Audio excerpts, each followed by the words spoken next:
This presentation is one of a series dealing with cargo operations on board an oil tanker. Here we continue to deal with the basics of pumping cargo, begun in Pumping Cargo Part 1. The vessel is discharging her cargo of crude oil, and the levels in the tanks are now getting low. Throughout the discharge, we have been observing the maximum pressure allowed at the manifold of 10.5 kilograms per square centimetre. As in Pumping Cargo Part 1, we will not discuss crude oil washing, just the handling of the pumps. All three pumps are running at approximately 1,125 revolutions, giving us the stipulated maximum pressure at the manifold. Your job is to maintain the maximum pressure at the manifold as long as possible. During the discharge, the pump room should be inspected at least once every hour. Make sure no personnel enters the pump room without the knowledge of the responsible officer. Always be on your guard against accidental overboard discharge, for example through sea chest valves. We are pumping oil with specific gravity of approximately 0.9. Divide the difference between the readings of pressure and suction sides by 0.9 and multiply by 10. The head is 122 meters. Checking the HQ curve. A head of 122 meters and 1,125 revolutions gives approximately 3,100 cubic meters an hour. The high back pressure prevents you from reaching full capacity of 4,000 cubic meters an hour. Monitor the discharge continuously. The installation may shift to other tanks without notice, resulting in a different back pressure and a change of head. All pumps should run as long as possible at highest possible speed and with discharge valves fully open. Make sure pumps do not run over nominal capacity. As the levels in the tanks get lower, pressures will change and the capacity of the pumps will gradually be reduced. The pressure of the pumps will differ. This will sometimes create problems in running them parallel to the same line, as one pump may not give any flow. Consult the HQ curve to adjust speed and the pressures for optimum total capacity of pumps running in parallel. Note that these capacity curves are quite flat. These pumps are rugged. While running in parallel, they are not particularly sensitive to different pressures. Let's look at some of the factors which become important as the discharge nears completion. When you're pumping, some things work with you and some things work against you, symbolized here by a plus or minus column balancing on the suction side of the pump. All measurements are in meter liquid columns. This crude has a specific gravity of 0.9. Calculate every weight or pressure into liquid columns using this specific gravity. Remember, at normal atmospheric pressures, the manometers read 0. As we're talking here about absolute pressures, the pressure of the atmosphere must be taken into account.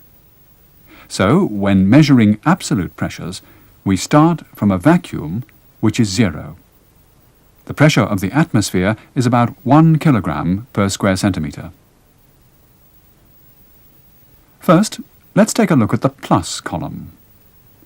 There is, of course, the column of oil standing above the pump, and there is another 11-metre liquid column due to the pressure of the atmosphere. The inert gas pressure adds another 1.8 metres, but let's forget this for a moment. This is the minus column. Let's see what's working against you. There are losses from friction.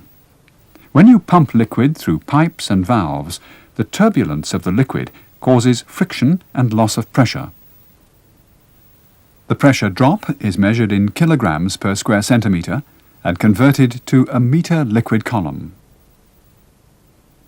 Net positive suction head required, or NPSH required, is the lowest head that must be maintained at the inlet of a centrifugal pump.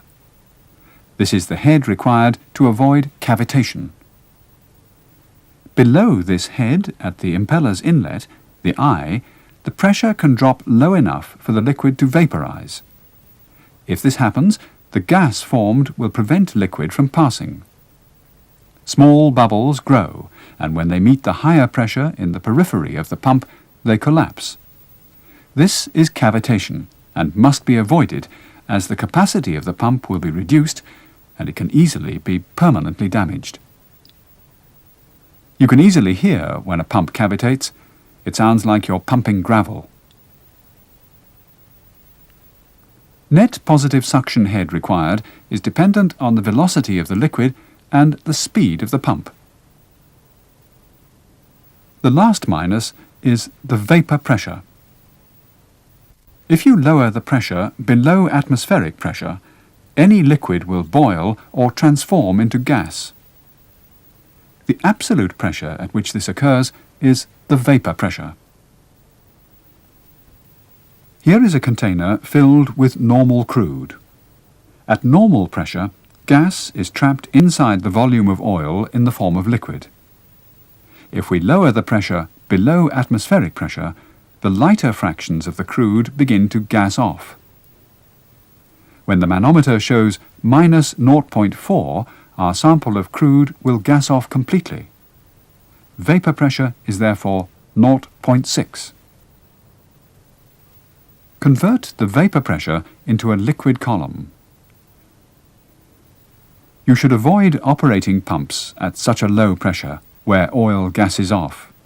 If you don't, they will cavitate, lose capacity, and be permanently damaged. Note that the suction lines are not flush with the tank floor.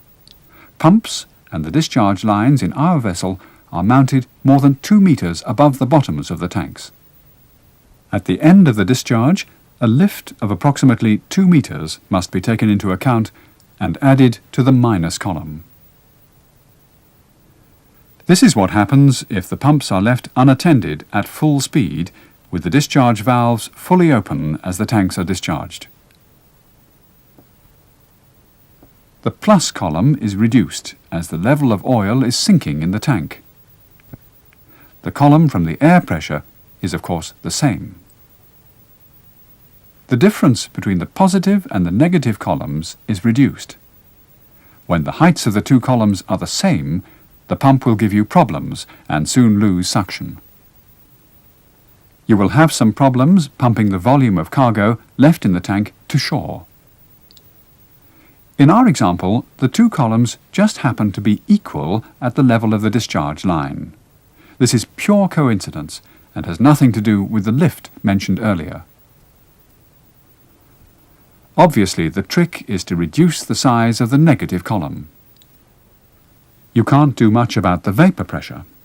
Most of the time you don't even know its value, but you should be aware of the problem. Let's concentrate on the parts we can manipulate. Friction is lowered when the flow of liquid is reduced. Net positive suction head required is also related to the flow and the speed of the pump. A lower speed results in a lower NPSH required.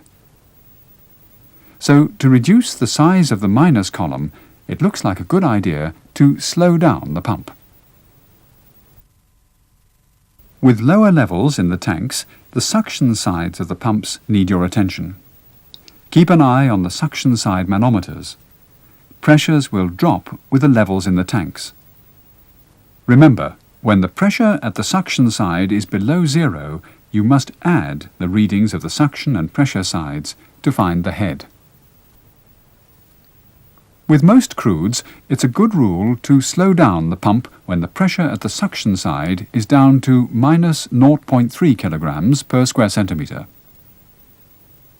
Gradually slow down the speed of the pump in such a way that the pressure is kept at this figure for as long as possible. When the pumps reach their lowest operating speed, in this case 800 revolutions per minute, you must reduce the flow by throttling the discharge valves. In the end, it is the air pressure doing the job for you. By throttling the pump, you can also overcome the lift. You still have another positive factor left helping you, the inert gas pressure.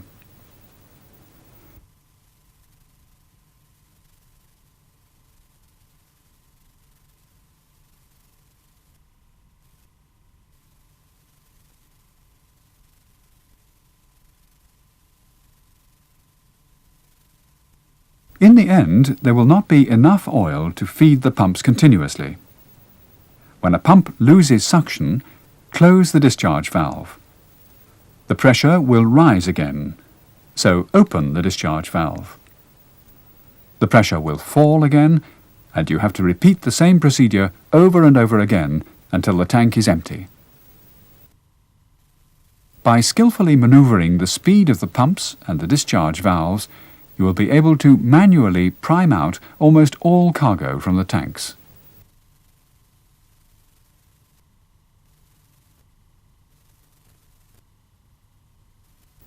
It helps a lot if the vessel has a good stern trim. The pumps are lowered and the oil will flow easier across the tank floor to the suction bells. In practice, it's difficult to manually prime out more than one pump at a time. That's why most tankers have automatic priming systems. In this system, vacuum pumps create the underpressure the cargo pumps cannot build up. When the system is started, the level of liquid in the drop separators is sensed.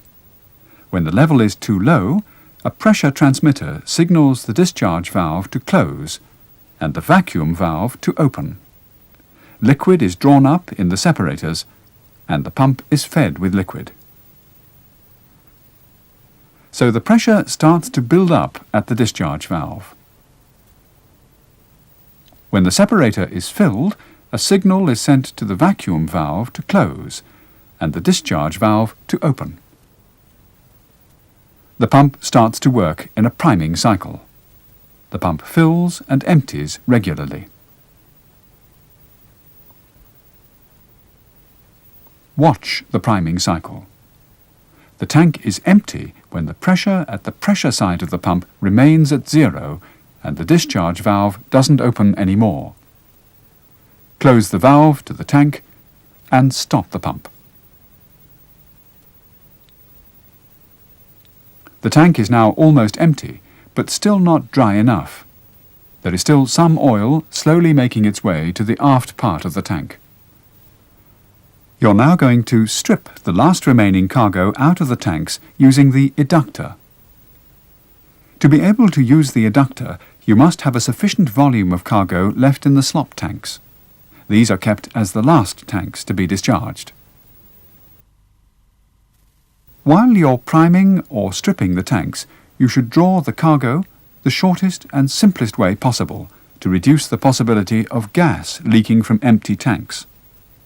Close all the main valves, separating the different lines. Here, the closed master valves are marked with crossed circles. To prime the center tanks, use the main suctions in the center line of the tanks. When you strip the tanks, use the lower suctions.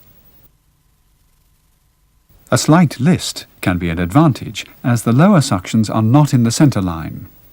Check their positions. Stripping the cargo tanks dry with the eductor can take between 1 to 3 hours.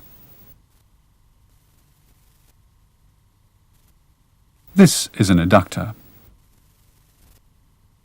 When the driving liquid passes the nozzle, inside the venturi, an underpressure builds up. An eductor will suck as long as the driving liquid is supplied at sufficient pressure. Here, cargo pump number 3 provides driving liquid to the eductor from the starboard slop tank. You are stripping cargo tank 1 with the eductor. The level of oil in the port slop tank will rise, but when the ullage is less than 10 metres, the cargo is recirculated back to the starboard slop tank through the U-pipe by gravity. As long as an eductor draws any liquid, the manometer at the suction side will show a slight underpressure. When there is no more liquid, the pressure will stay at 0. Remember, close the valve before shifting the stripping to another tank or when stopping the eductor. If you don't close the valve first, cargo may flow backwards into the tank. When all cargo tanks are empty and well stripped, you can pump the slop tanks to shore with cargo pump number 2. While you discharge the slop tanks with cargo pump number 2, drain the other lines using the stripping pump, pumping it ashore through the so-called marpole line. On deck, the drop lines should be opened down to the main discharge. First, drain the risers above the non-return valves. Then strip the main cargo lines not in use. To be able to empty the lines completely, remember to let inert gas into the lines to avoid vacuum. Next, strip the cargo pumps. The last operation will be to strip the slop tanks with the stripping pump. Strip cargo pump number 2 and its lines the same way you did with the others. All cargo is discharged, and the cargo tanks are being inspected. Should there be a discussion claiming that the vessel is not properly discharged and well drained, you should offer to start the pumps to prove the opposite. It is a safe routine not to allow disconnection of the loading arms until the tanks are inspected and found to be empty and well drained.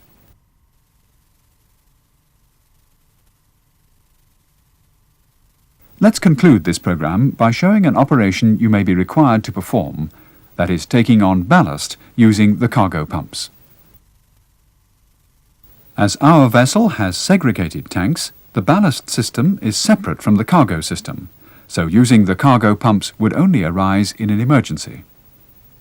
But in a ship with no segregated ballast, you always have to be able to take in ballast with the cargo pumps. This operation is risky. Cargo leaks causing pollution can occur. There is a risk of pollution, and so you have to be extremely careful to prevent oil from leaking to the sea when ballast and cargo systems are connected to each other. To prevent oil spills, you must use a special startup technique. You must create and secure at all times a lower pressure in your vessel's piping system compared to the pressure at the sea chest. So water flows to the pump as soon as the last sea valve is opened. There are 2 sea valves, both manually operated gate valves. These 2 valves have been pressure tested before arrival as a part of the normal routine. You know they are tight. Here you're going to ballast cargo tank number 4 with cargo pump number 1. When you start the pump, you have to be a bit brutal. As you know, we don't normally start a pump with valves closed at the suction side. But this is what you have to do when ballasting with a cargo pump, to be sure you get a low enough pressure in the suction line. You may even crack open the discharge valve just a little bit to ensure immediate flow through the pump.